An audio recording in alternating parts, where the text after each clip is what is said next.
important to think of as just spending season, right? Whether it's actually Black Friday, Cyber Monday, whatever, and we'll talk about this a little bit more.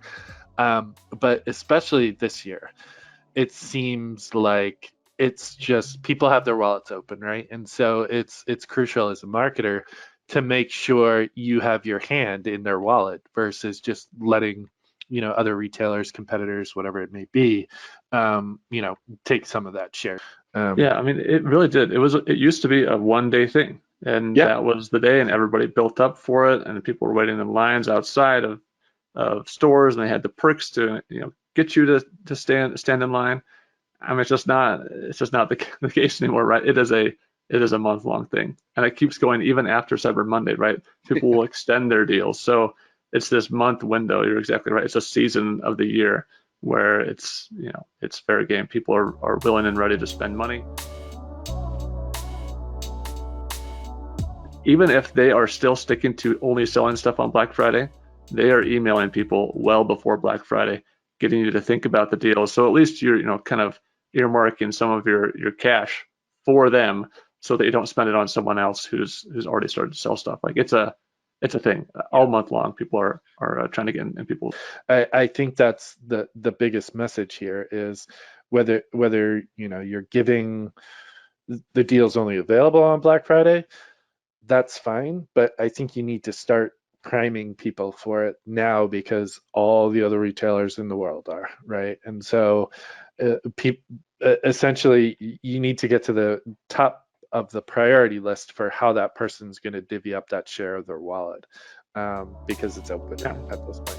So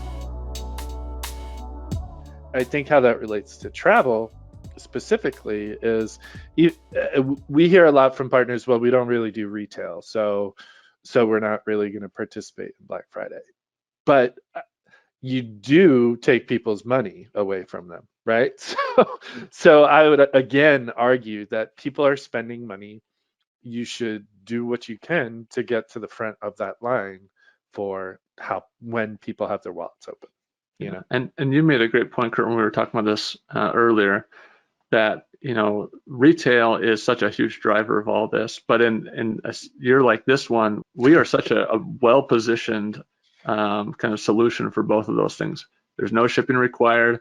It's not going to add another pile of stuff into it that your garage that you still can't park your car in. Like it's a perfect message. It's a perfect angle to kind of get into people's minds during a time like this when, yeah, they're excited about saving $30 on a Nest Cam, but they already have a camera and they already those sort of fatigues with just stuff.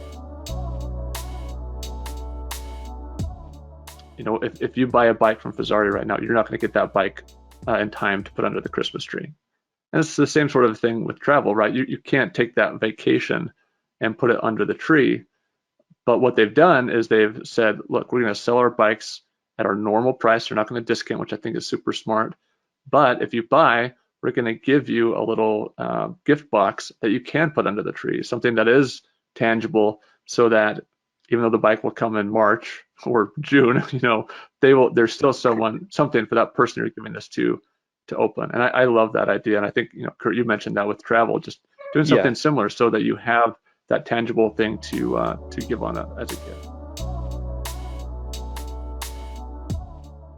Where, think of golf right now, where, amazing amounts of demand. There are golf resorts that are booked out, for a long, long time in the future. I mean, a year plus sometimes.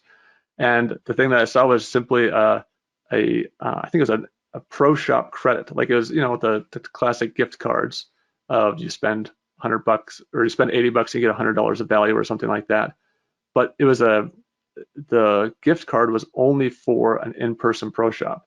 And I really like that, right? You are in the game of getting people to come to a physical location, and they just sold something that could only be used by coming to the physical location. And no one's going to just to go to to Myrtle Beach to spend $100 in credit. They're going to book something, or if they've already booked, they're going to now buy some swag that they'll rep back at the office at the water cooler or whatever. So there are a lot of ways to tackle that, where you can give people value, but only make sure it's value that aligns to your bigger excuse me, bigger goals of getting people to actually travel to your location.